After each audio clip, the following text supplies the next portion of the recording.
প্রধান উপদেষ্টা সিইসি বৈঠকের বিষয়বস্তু খোলাসা করার দাবি বিএনপির। জাতীয়র আগে অন্য কোনো ভোটের প্রশ্নই নেই, সাফ জানালেন নেতারা। আগে স্থানীয় দাবিতে অনড় জামাত।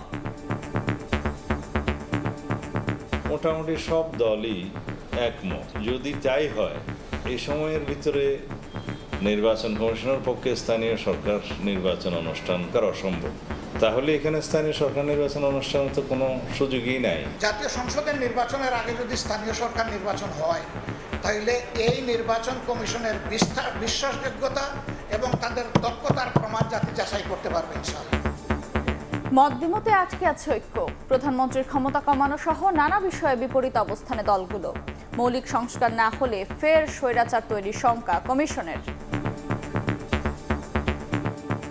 আমরা তো এগুলো যদি পরিবর্তন না করি, আবারও সেই স্বৈরাচারের পুনরাবির্ভাব ঘটতে পারে। আশাবাদী হতে চাই আমরা বাংলাদেশের ভবিষ্যতের স্বার্থে আমরা কতগুলো বিষয়ে ঐক্যবদ্ধ বুঝতে পারব।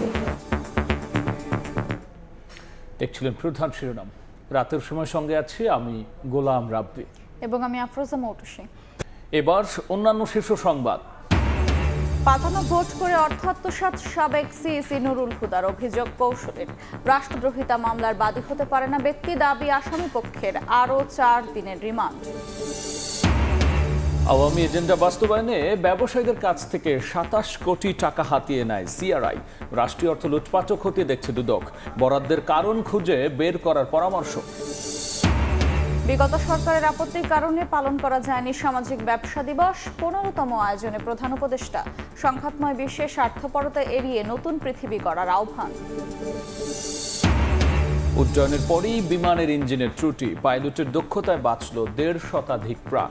শাহজালালে 1 বছরে 20টি বার্ড হিট, বাড়ছে আতঙ্ক, ঠেকাতে এখনই ব্যবস্থার আহ্বান। এবং ভর মৌসুমে ধানের বাড়তি দরের অজুহাতে চালের দাম বৃদ্ধি, কেজিতে বেড়েছে 6 থেকে 8 টাকা। কোম্পানি, মিলার সিন্ডিকেট আর মজুতের প্রবণতাকেই দুষছেন পাইকাররা।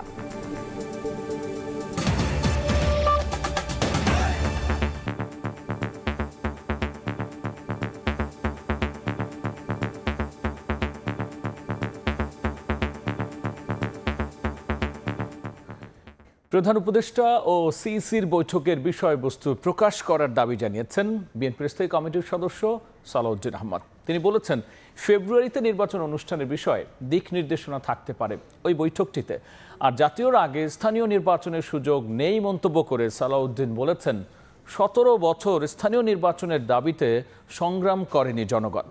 বিএনপির অন্য নেতারা বলেন, রমজানের আগেই ভোট দিয়ে নজির স্থাপন করতে পারে এই সরকার। লন্ডন বৈঠকের পর রাজনৈতিক অঙ্গনে নির্বাচনী আলোচনা তুঙ্গে। ভোটের দিনক্ষণ ঘোষণার দাবি উঠেছে বিভিন্ন দল থেকে।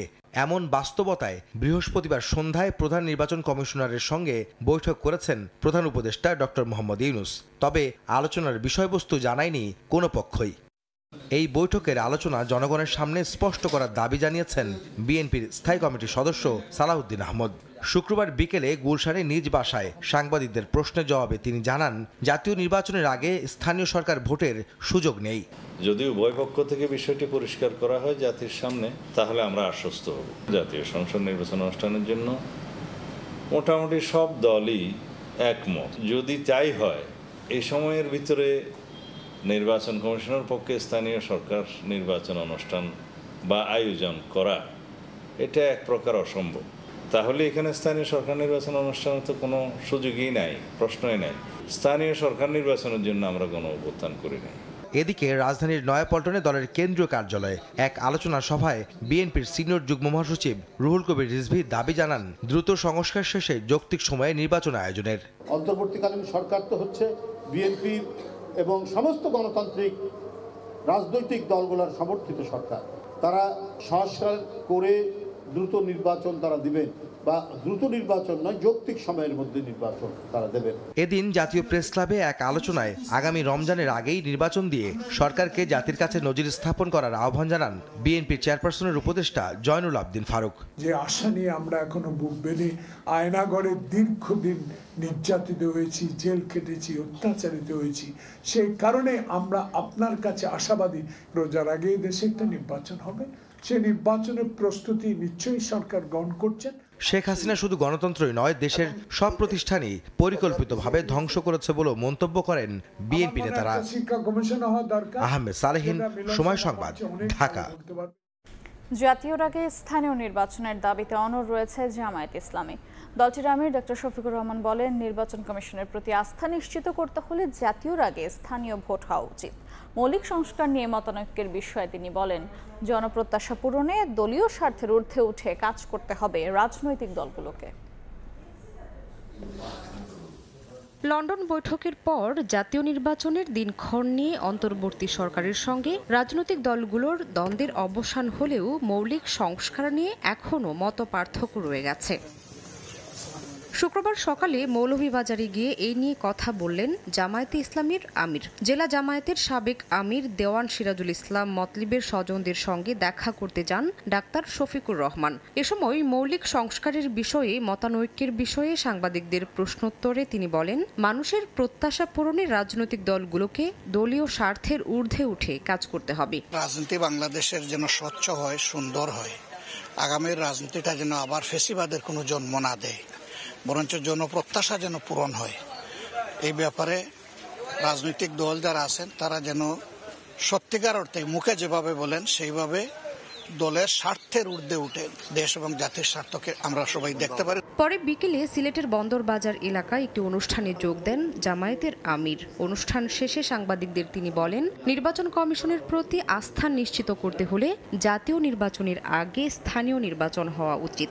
জাতীয় সংসদের নির্বাচনের আগে যদি স্থানীয় সরকার নির্বাচন হয়, তাহলে এই নির্বাচন কমিশনের বিশ্বাসযোগ্যতা এবং তাদের দক্ষতার প্রমাণ জাতি যাচাই করতে পারবে ইনশাআল্লাহ। এদিকে গাজীপুরে একটি দলীয় অনুষ্ঠানে যোগ দেন জামায়াতের সহকারী সেক্রেটারি জেনারেল মাওলানা মোহাম্মদ রফিকুল ইসলাম খান। এ সময় দ্রুত জুলাই গণহত্যায় জড়িতদের বিচার দৃশ্যমান করার দাবি জানান রফিকুল ইসলাম।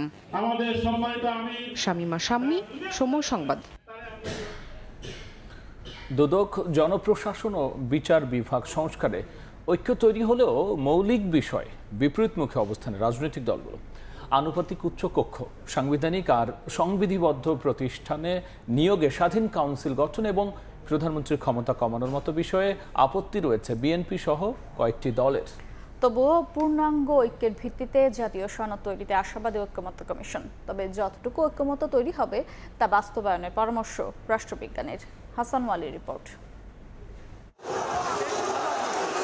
রক্তক্ষয়ী গণ অভ্যুত্থানে 2024 সালের 5 আগস্ট শেখ হাসিনা সরকারের পতনের পর দাবি ওঠে পুরো ব্যবস্থা আমূল পরিবর্তনের। রাষ্ট্রের বিভিন্ন খাতে সংস্কারের উদ্যোগ নেয় অন্তর্বর্তী সরকার। অক্টোবরের প্রথম ধাপে গঠিত 6টি সংস্কার কমিশনের প্রতিবেদন জমা পড়ে ফেব্রুয়ারি মাসে।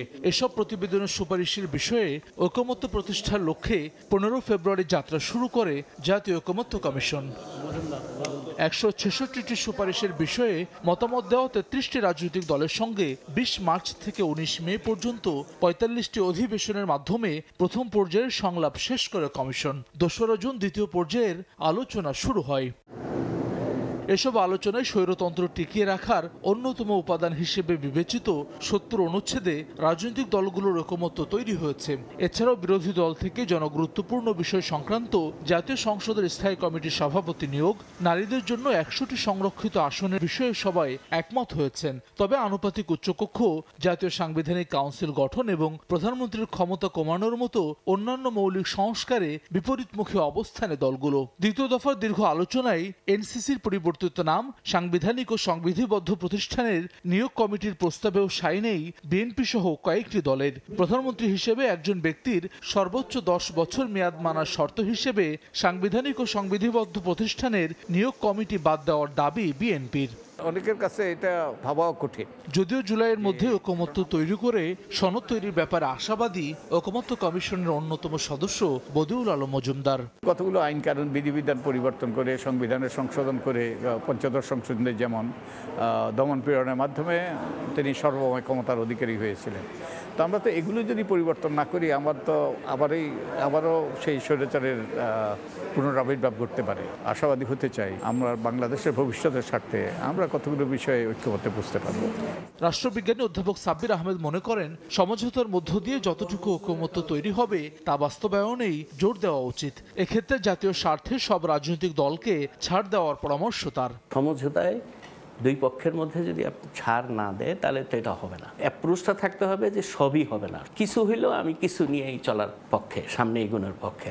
সংস্কার ও বিচার বিষয়ে পর্যাপ্ত অগ্রগতি হলে আগামী বছর রমজান অর্থাৎ ফেব্রুয়ারিতে নির্বাচনের সম্ভাব্য সময় ঘোষণার পর গতি এসেছে ঐকমত্য কমিশনের সংলাপে।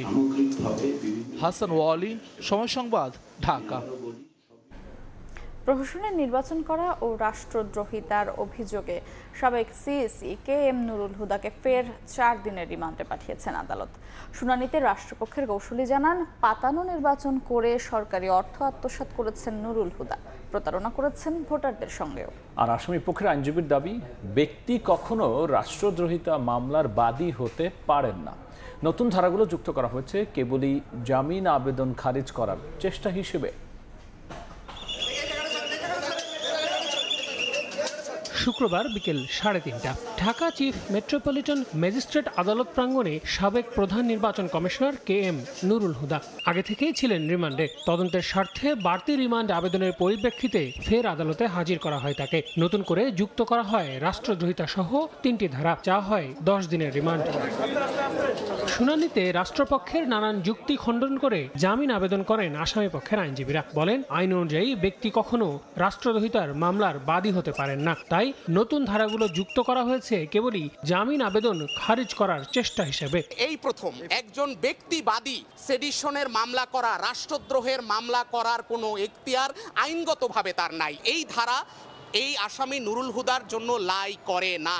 রাষ্ট্রপক্ষের আইনজীবী আদালতকে জানান, পাতানো নির্বাচন করে সরকারি অর্থ আত্মসাৎ করেছেন সাবেক সিসি নুরুল হুদা, ভোটারদের সঙ্গে প্রতারণা করেছেন এমন দাবি করে জানান তার রিমান্ড আবেদন, যার প্রেক্ষিতে উভয় পক্ষের শুনানি শেষে 4 দিনের রিমান্ড মঞ্জুর করেন বিচারক। এই নির্বাচন ফলাফলটা রেডি করার সঙ্গে এবং পুলিশ এবং বিভিন্ন যে এনফোর্স এজেন্সিকে ব্যবহার করেছেন, সেখানে স্বরাষ্ট্রমন্ত্রী সহ ফ্যাসিস্ট হাসিনা এবং মন্ত্রিসভা এবং কারা কিভাবে জড়িত সেই বিষয়গুলি কি আরও জিজ্ঞাসাবাদ করার জন্য ওনাকে 4 দিনের রিমান্ড মঞ্জুর করে তাকে তদন্তকারী কর্মকর্তার হাতে ন্যস্ত করেন। এর আগে গত 23 জুন নুরুল হুদাকে 4 দিনের রিমান্ডে পাঠিয়েছিলেন আদালত। একই মামলায় সাবেক সিসি কাজী হাবিবুল আওয়াল রয়েছেন 3 দিনের রিমান্ডে।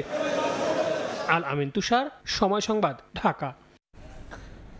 আওয়ামী লীগের রাজনৈতিক এজেন্ডা বাস্তবায়নে ব্যবসায়ীদের কাছ থেকে 27 কোটি টাকা হাতিয়ে নেয় CRI। আছে 35 কোটি টাকার FDR। এমন প্রমাণ মেলায় সব নথি তলব করে ব্যাংকগুলোকে চিঠি দিয়েছে দুদক। একই সঙ্গে সংস্থাটি খতিয়ে দেখছে CRI এর রাষ্ট্রীয় অর্থ লুটপাটের পরিমাণ। বিশেষজ্ঞরা বলছেন, বিরোধী মতের বিরুদ্ধে অপপ্রচার ও সরকারি অর্থ লুটপাটে ছিল CRI এর মূল কাজ। Centre for research and information বা CRI আওয়ামী লীগের গবেষণা শাখা হিসেবে পরিচিত এই প্রতিষ্ঠানটির বিরুদ্ধে বিস্তর দুর্নীতির অভিযোগে গেল ফেব্রুয়ারিতে অভিযান চালায় দুদক, যদিও বাস্তবে অস্তিত্ব মেলেনি। এখানে কোনো অফিসের সন্ধান পাইনি। তবে ব্যাংক অ্যাকাউন্টে 35 কোটি টাকার FDR সহ ব্যাংক লেনদেনের তথ্য পায়। এরপর গেল কয়েক মাস ধরে দুদকের অনুসন্ধানে মিলেছে 27 কোটি 63 লাখ টাকা 24 ব্যবসায়ীর কাছ থেকে গ্রহণের প্রমাণ, যার ভিত্তিতে বিভিন্ন ব্যাংকের কাছে নথি চেয়ে চিঠি পাঠিয়েছে দুদক। দুদকের অভিযোগে বলা হয়, CRI এর উচ্চ পদে জয়, পুতুল, ববি থাকায় যুবকদের দক্ষতা বৃদ্ধির নামে সরকারের বিভিন্ন প্রকল্পের অর্থে কনসার্ট সহ নানাভাবে নয়ছয় করে, যা খতিয়ে দেখছে দুদকের অনুসন্ধানকারী দল। বিভিন্ন রাজনৈতিক এজেন্ডা বাস্তবায়নে সহযোগিতার মাধ্যমে রাষ্ট্রীয় অর্থের ক্ষতি সাধনের। দুদকের আইন বিভাগের সাবেক এই মহাপরিচালক মনে করেন, ব্যবসায়ীদের কাছ থেকে চাঁদা কিংবা সরকারি অর্থ বরাদ্দের নেপথ্যের কারণগুলো বের করতে হবে দুদককে। রাজনৈতিক এজেন্ডা তাদের যেটা ছিল সেইটা বাস্তবায়নের জন্য এই সমস্ত প্রতিষ্ঠানগুলো করেছে। তাহলে এই প্রতিষ্ঠানগুলো তখনকার আওয়ামী লীগ শাসকের সংশ্লিষ্ট ছিল। এখন এই সংশ্লিষ্ট প্রতিষ্ঠানে যে সমস্ত ব্যবসায়ী বা প্রতিষ্ঠান বা ব্যক্তি যারা অনুদান দিয়েছে, তারা এই অনুদানটা কি অনুদান হিসেবে দিয়েছে না কমিশন হিসেবে দিয়েছে, তার বিনিময়ে তারা কি ফায়দা পেয়েছে, এইটাই দুদকের খুঁজে বের করার দরকার, এবং তাহলেই এখানে দুর্নীতিকে প্রতিষ্ঠিত করা যাবে। এছাড়া বঙ্গবন্ধু মেমোরিয়াল ট্রাস্টের নামে আসা অর্থের উৎস অনুসন্ধান করছে দুদক। তাসলিম তৌহিদ, সময় সংবাদ, ঢাকা। 154 যাত্রী ও 7 জন ক্রু নিয়ে উড্ডয়নের 21 মিনিট পরেই করতে হয় জরুরি অবতরণ। সকালে সিঙ্গাপুরগামী বিমান বাংলাদেশ এয়ারলাইন্সের একটি ফ্লাইটে এমন ঘটনা ঘটেছে। কর্তৃপক্ষ জানিয়েছে প্রায় ২৫০০ ফুট উচ্চতায় পাখির আঘাতে উড়োজাহাজটিতে যান্ত্রিক ত্রুটি দেখা দেয়। শাহজালাল বিমানবন্দরে জরুরি অবতরণের কয়েক ঘন্টা পর যাত্রীদের নতুন ফ্লাইটে গন্তব্যে পৌঁছানোর ব্যবস্থা করে বিমান। বিশেষজ্ঞরা জানিয়েছেন গত এক বছরে বিমানবন্দরে কমপক্ষে ২০টি বার্ড হিটের এমন ঘটনা ঘটেছে। বড় ধরনের দুর্ঘটনা এড়াতে তাই কার্যকর উদ্যোগ নেওয়ার পরামর্শ তাদের। গত ১২ জুন লন্ডনের উদ্দেশ্যে যাত্রা করা এয়ার ইন্ডিয়ার একটি বিমান ভারতের আহমেদাবাদ থেকে উড্ডয়নের কয়েক মিনিটের মধ্যেই বিধ্বস্ত হয়। প্রাণ হারান ২৪১ যাত্রী। বোয়িং 787-800 ড্রিমলাইনার মডেলের বিমানটি বার্ড হিট সহ নানা কারণে দুর্ঘটনা ঘটতে পারে বলে ধারণা করা হয়। এই ঘটনার ১৫ দিন যেতে না যেতেই বাংলাদেশে দুর্ঘটনায় কবলে পড়ল একই প্রতিষ্ঠানের বিমান। শুক্রবার সকাল ৮টা ৩৮ হযরত শাহজালাল আন্তর্জাতিক বিমানবন্দর থেকে উড্ডয়নের পরপরই বিমান বাংলাদেশ এয়ারলাইন্সের সিঙ্গাপুরগামী বোয়িং 373-800 মডেলের এয়ারক্রাফট দিয়ে পরিচালিত BG-584 ফ্লাইটটি ইঞ্জিনে সমস্যা দেখা দেয়। তাৎক্ষণিকভাবে জরুরি অবতরণের সিদ্ধান্ত নেন পাইলট। উড্ডয়নের ২১ মিনিট পর ৮টা ৫৯ ২৫০০ ফিট ওপর থেকে বিমানবন্দরের বে-১৪ নম্বরে পার্ক করা হয় বিমানটি। ১৫৪ যাত্রী এবং ৭ জন ক্রু নিরাপদে অবতরণ করেন। স্টেশন ম্যানেজার জানান বার্ড হিটের কারণেই এ সমস্যা। ১৫-১২টায় নামবে অলরেডি চলে আসতেছে, আবুধাবি ফ্লাইটটা চলে আসতেছে। ফ্লাইটটা যাবে এটা বাস হিট করছে, তো এটা তো আমরা জানবো না। বিশেষজ্ঞরা বলছেন ২৫০০ ফিট ওপর থেকে জরুরি অবতরণ খুবই বিপজ্জনক। ৪ ঘন্টার ফ্লাইটের ফিউয়েল আছে এই এয়ারক্রাফটের মধ্যে। ফুল বেলি ফিউয়েল নিয়ে একটা এয়ারক্রাফট ল্যান্ড করতে পারে না। নর্মালি এটা আকাশে বার্ন করে অথবা যে ফিউয়েলটাকে জেটিসন করে। তো যেটাই পাইলট করেছেন এটা একটা রিমার্কেবল বিষয়। এক বছরে ঢাকা বিমানবন্দরে ২০টির বেশি বার্ড হিটের ঘটনা ঘটেছে। এ কারণে যে কোনো সময় ঘটতে পারে বড় দুর্ঘটনা। এটা বার্ড হিটের ফলে ফ্যান ব্লেড ৩টে ড্যামেজড হয়েছে। এখন টেকনোলজি অ্যাভেলেবল এবং সেটা নাকি ঢাকা এয়ারপোর্টে আছে, কি নষ্ট হয়ে আছে। তো এটা অত্যন্ত সিরিয়াস একটা ব্যাপার। সিভিল এভিয়েশন এটা অত্যন্ত সিরিয়াসলি এটাকে নিতে হবে। ভয়াবহ দুর্ঘটনা থেকে বাঁচতে বার্ড হিট বন্ধে কার্যকর উদ্যোগ নেওয়ার বিকল্প নেই বলে মনে করেন এভিয়েশন বিশেষজ্ঞরা। মাসুদুর রহমান, সময় সংবাদ, ঢাকা। প্রধান উপদেষ্টা অধ্যাপক মোহাম্মদ ইউনূস বলেছেন টেকসই উন্নয়নের মূল মন্ত্র হলো সামাজিক ব্যবসা। বর্তমানের সংঘাতময় বিশ্বে স্বার্থপরতা এড়াতে পারলে নতুন পৃথিবী গড়ে তোলা সম্ভব। সাভারে সামাজিক ব্যবসা দিবস উপলক্ষে আয়োজিত অনুষ্ঠানে বক্তব্য দেন ডক্টর ইউনূস। বলেন বিগত সরকারের আপত্তি থাকায় এতদিন দিবসটি পালন করা সম্ভব হয়নি।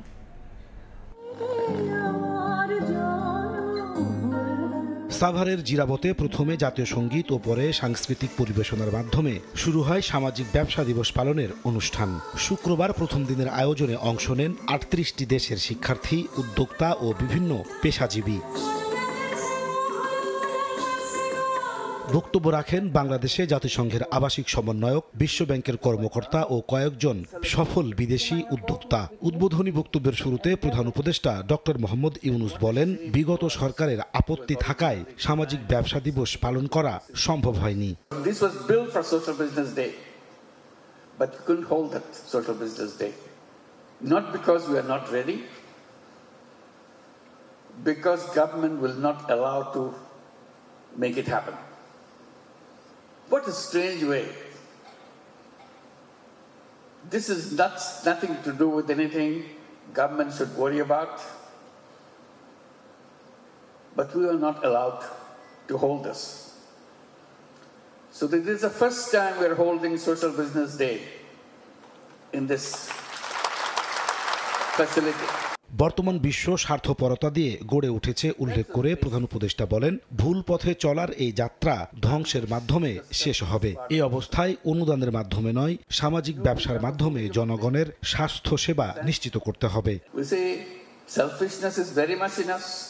Message is we are on the wrong path. If we keep on pursuing this path, all we end up with massive disaster. It's not something we have to overnight destroy everything. You're just slowly moving in a different direction, that's all. পরে সামাজিক ব্যবসা দিবস উপলক্ষে আয়োজিত মেলার বিভিন্ন stall পরিদর্শন করেন ডক্টর মোহাম্মদ ইউনূস। নাজমুস সালেহী, সময় সংবাদ, ঢাকা। হত্যাকারীদের বিচার, পিআর পদ্ধতিতে নির্বাচন সহ 3 দাবিতে আগামীকাল রাজধানীতে মহাসমাবেশ করবে ইসলামী আন্দোলন বাংলাদেশ। বিকেল সমাবেশ স্থল সোহরাওয়ার্দী উদ্যান পরিদর্শনে যান দলটির সিনিয়র নায়েবে আমির সৈয়দ মোহাম্মদ ফয়জুল করিম সহ কেন্দ্রীয় নেতারা। তাদের আশা, সমাবেশে জনতার ঢল নামবে, নতুন রাজনৈতিক বিকল্পের সাক্ষী হবে বাংলাদেশ। এরই মধ্যে সমাবেশের সকল প্রস্তুতি সম্পন্ন হয়েছে বলেও জানিয়েছে দলটি। মানুষ বিকল্প শক্তি চাচ্ছে, তার বিকল্প শক্তি উত্থানটা আগামীকাল আশা করি দেশবাসী দেখবে। আলহামদুলিল্লাহ, আমাদের মহাসমাবেশের প্রস্তুতি মোটামুটি আলহামদুলিল্লাহ প্রায় সম্পূর্ণ হয়েছে বলেই চলে। যারা পিআর পদ্ধতি চায় তারা আলহামদুলিল্লাহ, যারাই চায় এরকম সমস্ত দলকে আমরা দাওয়াত দিয়েছি। সমস্ত দল ইনশাআল্লাহ আসার, তারা নেতৃবৃন্দদের দাওয়াত দিয়েছি, তারা আসবেন। 8 আগস্ট নতুন বাংলাদেশ দিবস পালনের ঘোষণা বাতিল করা না হলে প্রতিবাদে সেদিন থেকেই জুলাই বেহাত দিবস পালনের ডাক দিয়েছে ইনকিলাব মঞ্চ। জুলাই সনদের দাবিতে 1 জুলাই লাল মার্চ কর্মসূচি ঘোষণা করেছে সংগঠনটি। সকালে ঢাকা বিশ্ববিদ্যালয়ের মধুর ক্যান্টিনে সংবাদ সম্মেলনে করেন মঞ্চের মুখপাত্র শরীফ ওসমান হাদি। বলেন, সময় শেষ হয়ে যাওয়ার পরেও জুলাই সনদ দেয়া হয়নি, তাই সনদ আদায়ে 1 জুলাই শাহবাগ থেকে মানিক মিয়া এভিনিউ পর্যন্ত লাল মার্চ করবে ইনকিলাব মঞ্চ। এতে জুলাইয়ের শহীদ পরিবারের সদস্য ও আহতরা অংশ নেবেন। হাদি বলেন, 8 আগস্ট নতুন বাংলাদেশ দিবস ঘোষণা জুলাই বিপ্লবের সঙ্গে বেইমানি, তাই ঘোষণা বাতিল না হলে বেহাত দিবস পালন করা হবে। 16 জুলাই আবু সাইদ দিবস না করে সর্বজনীন শহীদ দিবস হিসেবে ঘোষণারও দাবি জানান তিনি।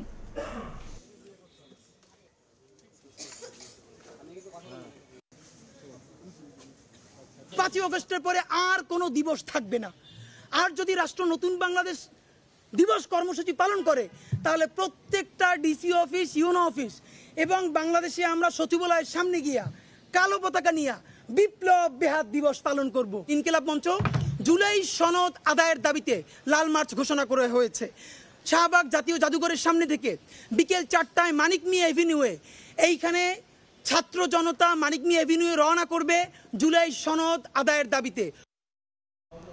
চট্টগ্রাম বন্দর রাষ্ট্রীয় দায়িত্বে পরিচালনা ও রাখাইনের করিডোর দেওয়ার উদ্যোগ বন্ধের দাবিতে Dhaka to Chattogram road march করছে বিভিন্ন বামপন্থী প্রগতিশীল রাজনৈতিক দল ও সংগঠন। সকালে জাতীয় প্রেস ক্লাবের সামনে থেকে রোড মার্চ শুরু হয়। এর আগে এক সমাবেশে নেতারা বলেছেন, চট্টগ্রাম বন্দর কোনোভাবেই বিদেশিদের হাতে দেওয়ার সুযোগ নেই, যে কোনো মূল্যে জাতীয় সম্পদ রক্ষা করতে হবে।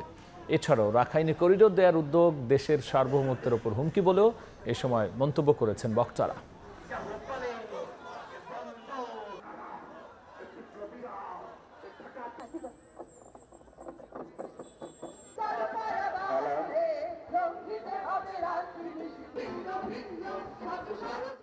নিউ মোরিং টার্মিনাল সহ চট্টগ্রাম বন্দর ব্যবস্থাপনা বিদেশিদের হাতে দেওয়া চলবে না।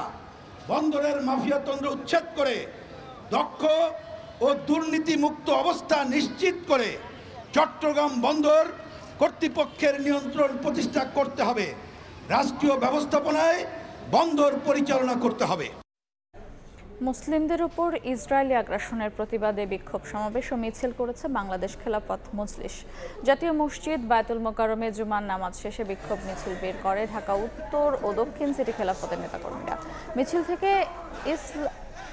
ইসরায়েলি সন্ত্রাসী কার্যক্রমের প্রতিবাদ জানান অংশগ্রহণকারীরা। বায়তুল মোকাররমের দক্ষিণ গেট থেকে শুরু হয়ে মিছিলটি পল্টন মোড় হয়ে বিজয়নগরে গিয়ে শেষ হয়। এর আগে এক সংক্ষিপ্ত সমাবেশে নেতারা বলেন, ইসরায়েল কাপুরুষের মতো ইরানে হামলা করেছে।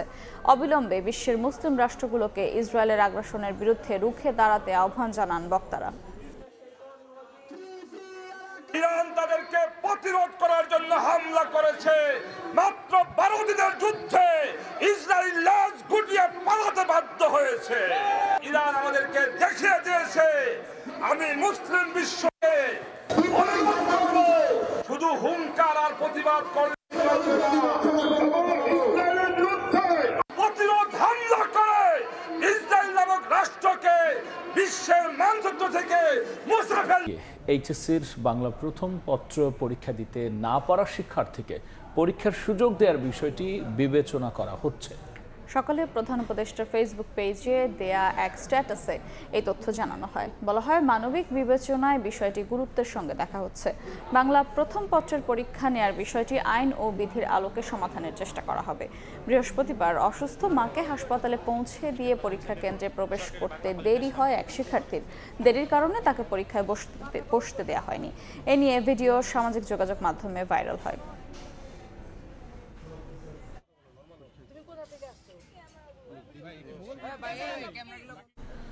একদিনে সারা দেশে ডেঙ্গু আক্রান্ত হয়ে আরও 2 জনের মৃত্যু হয়েছে। এছাড়াও গত 24 ঘন্টায় ডেঙ্গু রোগী হাসপাতালে ভর্তি হয়েছেন আরও 159 জন। শুক্রবার স্বাস্থ্য অধিদপ্তরের হেলথ ইমার্জেন্সি অপারেশন সেন্টার ও কন্ট্রোল রুম থেকে পাঠানো প্রতিবেদনে এই তথ্য জানানো হয়। প্রতিবেদনে বলা হয়, বরিশাল বিভাগে পরিস্থিতি সবচেয়ে খারাপ। শুধুমাত্র বরিশালেই নতুন ভর্তি হয়েছেন 107 জন রোগী, যা সারা দেশে মোট আক্রান্তের 67%। চলতি বছর এখন পর্যন্ত ডেঙ্গুতে আক্রান্ত হয়ে 40 জনের মৃত্যু হয়েছে। আক্রান্ত হয়েছে 9222 জন।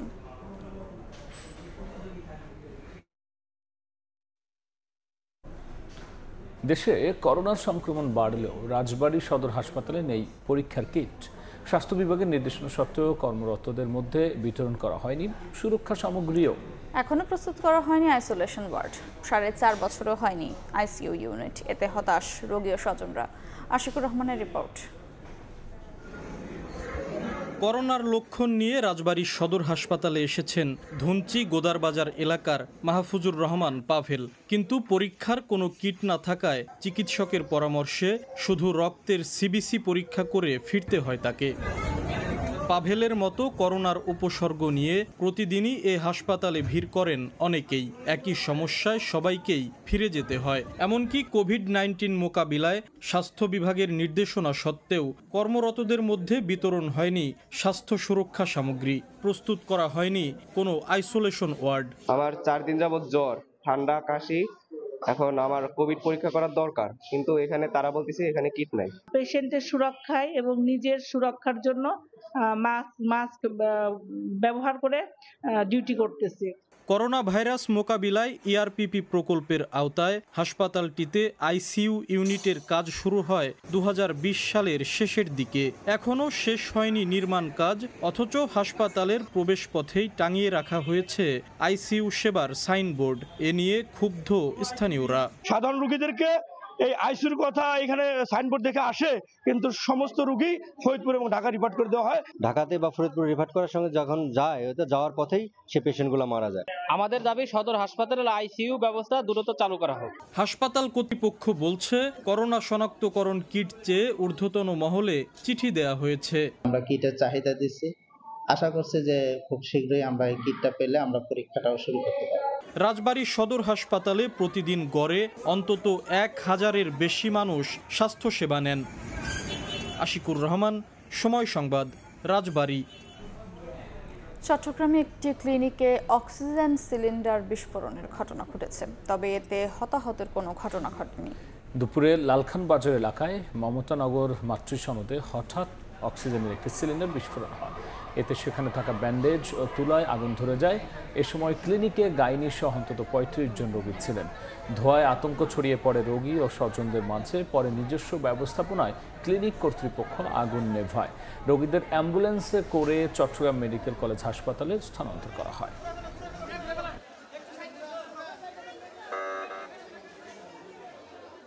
অক্সিজেন সিলিন্ডার লিকেজ হয়ে মূলত দুর্ঘটনাটা ঘটে। এখানে ওই যে এরা নিজেরা আগুন নিভাতে গিয়ে যে ডিসিপি এক্সটিংগুইশার ব্যবহার করেছে, এটার সাথে অক্সিজেন মিক্স হয়ে পুরো নিচের জায়গাটা অন্ধকার হয়ে গেছে, যার কারণে এখানে একটা আতঙ্ক তৈরি হয়েছে। এখানে কোনো আগুন নাই। মোংলায় বন্দরের পশুর চ্যানেল ও খসিয়াখালীর ত্রিমোহনায় লাইটারের ধাক্কায় ডুবে গেছে একটি কার্গো জাহাজ। জাহাজটিতে ছিল 914 মেট্রিক টন সিমেন্ট তৈরির কাঁচামাল।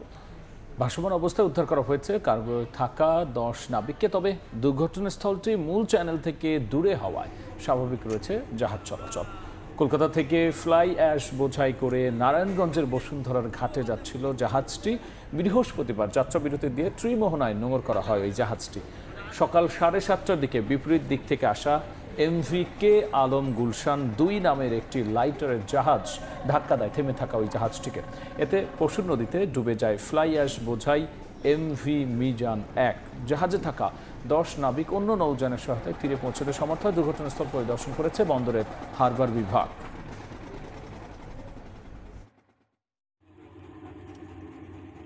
ধরে অস্থির দেশের চালের বাজার। সরবরাহ সংকট না থাকলেও কেজিতে বেড়েছে 6 থেকে 8 টাকা। দাম বৃদ্ধির জন্য কর্পোরেট ও মিলার সিন্ডিকেটকে দায়ী করছেন পাইকাররা। তবে খুচরা বিক্রেতারা অতিরিক্ত মুনাফা লুটছে ধানের দাম বৃদ্ধির হিসাব কষে, এমন পাল্টা অভিযোগ তুলেছে চাল কল মালিকদের শীর্ষ সংগঠন। সবকিছুর দামই যে যার মতো করে যেভাবে বাড়াইতেছে। আমরা একদম লাস্ট পর্যায়ে, আমাদের তো কিছু করার থাকে না। টোটাল বাজার ব্যবস্থাপনা এটার জন্য রেসপন্সিবল। তাই বড় মৌসুমে কেন চালের দাম বাড়লো? আমার প্রশ্ন হলো কেন বাড়লো? দাম নিয়ে এমন প্রশ্নের উত্তর না মিললেও সপ্তাহ ব্যবধানে রাজধানীর বাজারে কেজিতে 6 থেকে 8 টাকা বেশি দিয়ে চাল কিনতে বাধ্য হচ্ছেন অসহায় ভোক্তা। ম্যাক্সিমাম লোকের সীমিত আয়, তাদেরকে জীবন নির্বাহ করতে গিয়ে হিমশিম খেতে হচ্ছে। নিত্যপণ্যের বাজারে চালের দাম বৃদ্ধির মাসুল কি শুধু ঢাকার ক্রেতারাই গুনছেন? গত সপ্তাহে দিনাজপুরে যে মানের মিনিকেট বিক্রি হচ্ছে 65 টাকা কেজি দরে, বর্তমানে তা ঠেকেছে 72 টাকায়। কেজিতে 8 টাকা পর্যন্ত বেড়েছে ব্রিয়াটাস নাজির সাইলের দাম। ময়মনসিংহেও 6 থেকে 8 টাকা পর্যন্ত বেড়েছে চালের দাম। মিল মালিকে মাল দেয় না, কিনে দেয়, দাম বাড়াইবে লিগা। এখানে কি কিছু করা আছে আড়তদারের বা দোকানদারের? আমাদের নাভিশ্বাস হয়ে গেছে, আমরা যারা ছোট ফ্যামিলি চলতে পারি না। বার্ডেন হয়েছে, কষ্টকর হয়ে যাচ্ছে আমাদের জন্য, বাজেট ফেল হয়ে যাচ্ছে। পর্যাপ্ত সরবরাহের পরও বাড়তি দামের যৌক্তিকতা খুঁজে পাচ্ছেন না স্বয়ং বিক্রেতারাও। চালদার শেষ হয়ে যায়নি, বারবার যদি আপনি ঘাটতি পড়ে তখন পর্যাপ্ত পরিমাণে চাল সরবরাহ আছে, এটা আমরা দেখি। কিন্তু যে ব্যাপার সমস্যা যেটা হচ্ছে, বেশি মূল্যে কিনতে হচ্ছে। এই অবস্থায় ভোক্তাকে স্বস্তি দিতে ঊর্ধ্বমুখী বাজার নিয়ন্ত্রণের উপায় কি, এমন প্রশ্নে পাইকাররা বলছেন কর্পোরেট কোম্পানি ও মিল পর্যায়ে সরকারি অভিযান বাড়ালে কমে আসবে দাম। বড় বড় কোম্পানি হওয়াতে এখন টাকার বস্তা নিয়ে যাই মোকামে যাই ধান কিনতে, কাছে থেকে বেশি ধানের দাম তারাই বাড়াই গেছে। মিলগুলাতে এবং কর্পোরেট কোম্পানি মনিটরিং করা হয়, সেই ক্ষেত্রে হয়তো বাজারটা একটা স্বাভাবিক পর্যায়ে চলে আসবে। তবে মিল মালিকদের শীর্ষ সংগঠনের দাবি, খুচরা বিক্রেতাদের অতি মুনাফার বলি হচ্ছেন ভোক্তা। যুক্তি হিসেবে বলছেন, মোটা ধানের দাম কেজিতে বেড়েছে 1 টাকা, সেখানে চালের দাম বাড়তে পারে 70 পয়সা। আর চিকন ধানের দাম কেজিতে 2 টাকা বাড়ায় চালের দাম বাড়তে পারে সর্বোচ্চ 3 টাকা। কিন্তু খুচরা বাজারে মিলছে ভিন্ন হিসাব। বাজারে যেহেতু ধানের দাম 2 টাকা বেড়েছে, যে ধানটা সেই ধানটা চালের দাম বাড়বে হলো 3 থেকে 3.25 টাকা আমাদের মিল রেটে। কিন্তু এইটাকে ফায়দা নিয়ে 6 টাকা 7 টাকা 8 টাকা তাদের ক্যাশ মেমো চেক করলেই পাওয়া যাবে আসলে তারা কি দামে কিনছে। এদিকে চালের দাম বৃদ্ধির কারণ খুঁজতে হিলিতে মাঠে নেমেছে জেলা প্রশাসন। অবৈধভাবে ধান মজুতের অভিযোগে 3টি গুদাম সিলগালা করার পাশাপাশি মামলা করেছে স্থানীয় খাদ্য বিভাগ। সাদিক হাসান ইমন, সময় সংবাদ, ঢাকা। রপ্তানির শীর্ষ 5 পণ্যের ওপর অতিরিক্ত নির্ভরশীলতা কমিয়ে আনছে তৈরি পোশাক শিল্প। বাড়ছে উচ্চমূল্য ও বৈচিত্র্যময় পোশাকের রফতানি আয়। এমন তথ্যই মিলেছে গত 2 অর্থ বছরের পরিসংখ্যানে।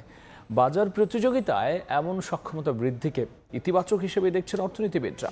তবে বিকেএমইএ বলছে, বৈচিত্র্যময় পোশাকের বাজার সম্প্রসারণে সরকারি নীতি সহায়তা না পেলে দীর্ঘমেয়াদে এই সুবিধা করতে পারবে না ব্যক্তি উদ্যোগ।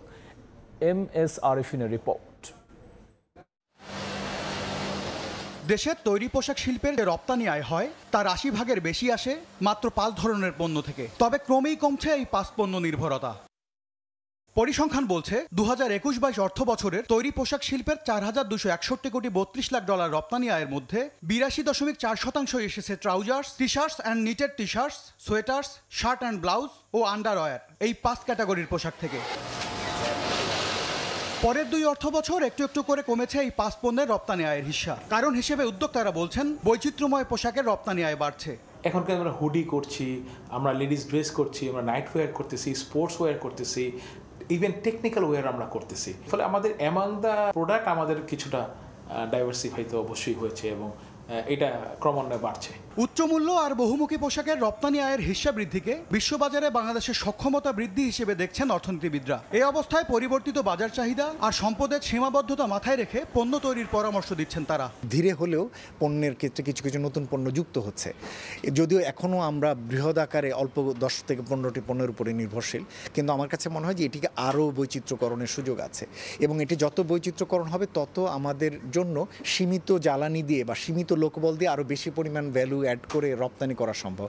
বিকেএমইএ বলছে পণ্য বহুমুখীকরণে স্বল্প মেয়াদে ব্যক্তি উদ্যোগ যথেষ্ট হলেও দীর্ঘমেয়াদে প্রতিযোগী দেশগুলোর সঙ্গে টিকে থাকতে দরকার প্রণোদনা সহ সরকারের নীতি সহায়তা। শর্ট টার্মে আমরা আগে যেতে পারবো, কিন্তু এলডিসি গ্র্যাজুয়েশনের পরে কি হবে সেটা তো আসলে সরকারের অনেকটা নীতি নির্ধারণী পর্যায় থেকে তারা কিভাবে চাচ্ছে, তারা কি এই স্পিডটা, এই যে গ্রোথ যে রেটটা, এটা কি ধরে রাখতে চাচ্ছে কিনা। ফাস্ট ফ্যাশনের যুগে ক্রেতার চাহিদা মতো পণ্য পৌঁছে দিতে কাস্টমসের মূল্যায়ন জটিলতা সহ নানা ভোগান্তি দূর করার তাগিদ সংশ্লিষ্টদের।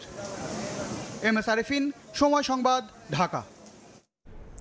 রাজধানী সহ সারা দেশে বর্ণাঢ্য আয়োজনে পালিত হয় সনাতন ধর্মাবলম্বীদের রথযাত্রা উৎসব। এ উপলক্ষে বিভিন্ন স্থানে বর্ণাঢ্য র্যালি ও মেলার আয়োজন করা হয়। রথযাত্রা থেকে দেশ ও জাতির মঙ্গল কামনা করেন ভক্তরা। সনাতন ধর্মাবলম্বীদের অন্যতম ধর্মীয় উৎসব রথযাত্রায় ঢল নামে ভক্তদের। উলুধ্বনি, শঙ্খ, গীতাপাঠ আর আরতি কীর্তন দিয়ে রাজধানীর স্বামীবাগের ইস্কন মন্দির থেকে শুরু হয় রথযাত্রা, শেষ হয় ঢাকেশ্বরী মন্দিরে গিয়ে। ভক্তরা একে তীর্থযাত্রাও বলে থাকেন। জগন্নাথ দেব হচ্ছে জগতেরও নাথ, এবং মন্দিরে থাকলে পরে সাধারণ ভক্তদের কল্যাণ হয়, আর বাহিরে থাকলে পরে জনসাধারণের সকলের কল্যাণ হয়। রথযাত্রা এসে আমরা খুব ভালো লাগতো। রথযাত্রায় অংশ নিয়ে ভক্তরা বিশ্ব মানব ও সৃষ্টির মঙ্গল আর সমৃদ্ধির প্রার্থনা করেন। আমরা যেন পুণ্যজন্ম সবকিছুতে আমরা ভালো করতে পারি, সবাইকে ভালো রাখুক, জগৎকে ভালো রাখুক।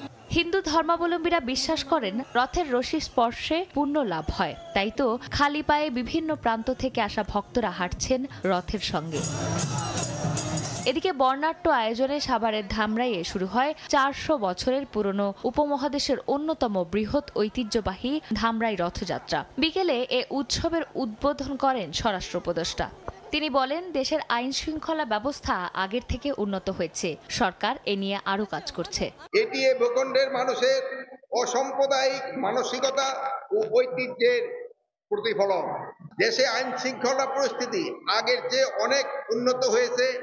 সাধারণ জনগণের সহযোগিতা পেলে এটা আরো ভালো পর্যায়ে নিতে পারবো বলে আমি আশা করি।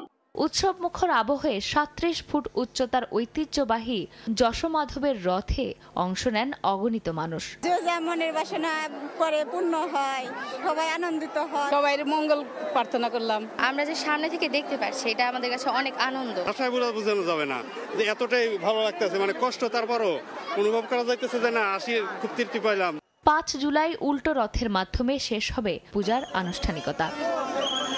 রথযাত্রা শুধু সনাতন ধর্মাবলম্বীদের এক ধর্মীয় উৎসবই নয়, বরং এটি বর্তমানে পুরান ঢাকার ঐতিহ্য, মানুষ ও ইতিহাসের সাথে ওতপ্রোতভাবে জড়িত। বলা হয়ে থাকে এটি এক ধরনের তীর্থযাত্রা, ঈশ্বরের সাথে মানুষের মিলন যাত্রা। চন্দ্রিমা চৌধুরী, সময় সংবাদ, ঢাকা। যুক্তরাষ্ট্রের সঙ্গে আলোচনায় বসার কোনো পরিকল্পনা নেই ইরানের, যদিও প্রেসিডেন্ট ডোনাল্ড ট্রাম্প ঘোষণা দেন আগামী সপ্তাহে বৈঠকে বসবে ইরান ও যুক্তরাষ্ট্র। এদিকে ইসরায়েলের প্রতিরক্ষা মন্ত্রী জানান, যুদ্ধের সময় ইরানের সর্বোচ্চ ধর্মীয় নেতা আয়াতুল্লাহ খামেনিকে হত্যার পরিকল্পনা ছিল তেল আবিবের। ইসরায়েলের সঙ্গে যোগ দিয়ে সংঘাতের এক পর্যায়ে ইরানের প্রধান পারমাণবিক স্থাপনায় বিমান হামলা চালিয়ে তা ধ্বংস করে দেওয়ার দাবি করেন যুক্তরাষ্ট্রের প্রেসিডেন্ট ডোনাল্ড ট্রাম্প। যদিও বিভিন্ন আন্তর্জাতিক সংস্থা বলছে ওই হামলার পর তেজস্ক্রিয়তা ছড়িয়ে পড়ার স্পষ্ট প্রমাণ পাওয়া যায়নি। স্থানীয় সময় বৃহস্পতিবার মার্কিন প্রতিরক্ষা মন্ত্রী পিট হেগসেট জানান, ইরান গোপনে ইউরেনিয়াম সরিয়েছে এমন কোনো গোয়েন্দা তথ্য তার হাতে নেই। দাবি করেন, সবকিছু যেখানে থাকার কথা সেখানেই ছিল। হামলার সাফল্য নিয়ে হেগসেটের বক্তব্যকে সমর্থন জানিয়ে হোয়াইট হাউস জানায়, এই অভিযান ইতিহাসে ঠাঁই পাবে। ট্রাম্প প্রশাসনের দাবি পরমাণু হুমকি শেষ হয়েছে। তবে তেহরানের দাবি ব্যর্থ হয়েছে মার্কিন সেনাদের অভিযান। পাশাপাশি যুক্তরাষ্ট্রের সঙ্গে পারমাণবিক ইস্যুতে নতুন করে আলোচনায় বসার কোনো পরিকল্পনা নেই বলে জানিয়েছেন ইরানের পররাষ্ট্রমন্ত্রী আব্বাস আরাকচি। দেশটির রাষ্ট্রীয় টেলিভিশনে দেয়া এক সাক্ষাৎকারে তিনি বলেন, ইরান যখন আলোচনায় ছিল তখন যুক্তরাষ্ট্র ইসরায়েলকে সমর্থন দিয়ে সরাসরি তেহরানের পারমাণবিক স্থাপনাগুলোর উপর আক্রমণ চালায়। ইরানের সঙ্গে যুদ্ধ চলার সময় দেশটির সর্বোচ্চ ধর্মীয় নেতা আয়াতুল্লাহ আলী খামেনিকে হত্যার পরিকল্পনা ছিল ইসরায়েলের বলে মন্তব্য করেছেন প্রতিরক্ষা মন্ত্রী কাজ। তবে তাকে খুঁজে পাওয়া যায়নি বলে জানান তিনি। খামেনিকে হত্যার জন্য যুক্তরাষ্ট্রের অনুমতি চেয়েছিলেন কিনা এমন প্রশ্নের জবাবে কাজ বলেন, এসব ক্ষেত্রে তাদের যুক্তরাষ্ট্রের অনুমতির প্রয়োজন হয় না। এদিকে যুদ্ধবিরতি কার্যকরের পর তেহরান জুড়ে স্বস্তি ফিরেছে। দোকানপাট খোলার পাশাপাশি স্বাভাবিক হতে শুরু করেছে জনজীবন। মৌসুমী সাথী, সময় সংবাদ। পাকিস্তান সুয়াদ উপত্যকায় আকস্মিক বন্যায় ভেসে 9 জনের মৃত্যু হয়েছে। প্রত্যক্ষদর্শীরা জানান শুক্রবার স্থানীয় সময় সকালে শিশুরা নদীতে নেমে ছবি তুলছিল। এ সময় হঠাৎ উজান থেকে ধেয়ে আসা প্রবল স্রোতে ভেসে যায় 18 জন। পরে নদী থেকে 9 জনের মরদেহ করা হয় আরও 4 জনকে। বাকিরা এখনও নিখোঁজ।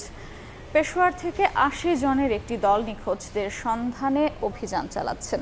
সোয়াতের মেয়র জানান, আগেই সতর্কতা জারি করা হলেও পাঞ্জাব ও শিয়ালকোট থেকে ঘুরতে যাওয়া পর্যটক দলটি নিষেধ অমান্য করে নদীর ধারে চলে যায়। এই ঘটনায় গভীর শোক জানিয়েছেন পাকিস্তানের প্রধানমন্ত্রী শাহবাজ শরীফ। 3 ম্যাচের ওয়ানডে সিরিজে অংশ নিতে প্রথম ধাপে শ্রীলঙ্কা গেলেন স্কোয়াডের 8 সদস্য। বাকিরা যাবেন শনিবার। বিমানবন্দরে আনুষ্ঠানিকভাবে গণমাধ্যমে কথা না বলেও সিরিজ জয়ের সংকল্প ক্রিকেটারদের। এই সিরিজ দিয়ে মিরাজের নেতৃত্বে নতুন অধিনায়কের যুগে প্রবেশ করবে বাংলাদেশ। 2027 বিশ্বকাপে সরাসরি জায়গা পেতেও যেই সিরিজ পাচ্ছে বাড়তি গুরুত্ব। বিমানবন্দরে চিরচেনা হই হুল্লোড়, শোরগোল, এসব সঙ্গী করে লঙ্কান বিমান ধরতে ক্রিকেটারদের তাড়াহুড়ো, সেলফি শিকারীদের খপ্পর। মিরপুরের একাডেমিতে থাকা ক্রিকেটাররা এলেন একসঙ্গে। সবার আগে তানজিম সাকিব, এরপর একে একে বের হলেন তানজিদ তামিম, রিশাদ আর তানভীর ইসলাম। চুপি সারে ক্যামেরা এড়িয়ে মোস্তাফিজ আর শামীম পাটোয়ারি। তাওহিদ হৃদয় এলেন ব্যক্তিগত গাড়িতে। কোভিড পরবর্তী ক্রিকেটে ক্রিকেটারদের দেশ ছাড়ার এমন দৃশ্য এখন নিয়মিতই। তারপরেও নানা কারণে এই সিরিজ পাচ্ছে বাড়তি গুরুত্ব। শান্তর কাছ থেকে ওডিআই অধিনায়কত্ব কেড়ে নেয়া মিরাজ যুগের পথ চলা সবই শুরু হচ্ছে লঙ্কাপুরীতেই। শ্রীলঙ্কার সঙ্গে এই ফরম্যাটের সাম্প্রতিক রাইভেলিটিও এই সিরিজকে দিচ্ছে বাড়তি রোমাঞ্চ। আরও একটা কারণে গুরুত্ব পাচ্ছে লঙ্কা বাংলা সিরিজ, সেটা 2027 ওয়ানডে বিশ্বকাপে সরাসরি জায়গা করে নেয়া। আইসিসি র্যাঙ্কিংয়ে বর্তমানে 10-এ থাকা টাইগারদের সরাসরি আফ্রিকা বিশ্বকাপে জায়গা পেতে হলে 27 এর 31 মার্চের মধ্যে থাকতে হবে সেরা 8-এর মধ্যে। হাতে সময় থাকলেও পয়েন্টের হিসেবে তাই প্রতিটি সিরিজই পাচ্ছে বাড়তি গুরুত্ব। 2 জুলাই কলম্বোতে 3 ম্যাচ সিরিজের প্রথম ওয়ানডে। সিরিজের প্রথম 2 ম্যাচ প্রেমাদাসায় হলেও শেষ ম্যাচটি অনুষ্ঠিত হবে পাল্লিকেলেতে। ওয়ানডে সিরিজ শেষে শুরু হবে 3 ম্যাচের টি20 সিরিজও। মাহবুব রিমন, সময় সংবাদ, ঢাকা। এ পর্যায়ে শীর্ষ সংবাদ জানিয়ে দিচ্ছি আরেকবার। প্রধান উপদেষ্টা সিসি বৈঠকের বিষয়বস্তু খোলাসা করার আহ্বান বিএনপির। জাতীয়র আগে অন্য কোনো ভোটের প্রশ্নই নেই, সাফ জানালেন নেতারা। আগে স্থানীয় দাবিতে অনড় জামাত। পাতানো ভোট করে অর্থ আত্মসাৎ সাবেক সিএসি নুরুল হুদার অভিযোগ কৌশলীর। রাষ্ট্রদ্রোহিতা মামলার বাদী হতে পারে না ব্যক্তি, দাবি আসামি পক্ষের। আরও 4 দিনের রিমান্ড। এবং বিগত সরকারের আপত্তির কারণে পালন করা যায়নি সামাজিক ব্যবসা দিবস। 15তম আয়োজনে প্রধান উপদেষ্টা। সংঘাতময় বিশ্বের স্বার্থপরতা এড়িয়ে নতুন পৃথিবী গড়ার আহ্বান। এই ছিল রাতের সময়। সঙ্গেই থাকুন সময়।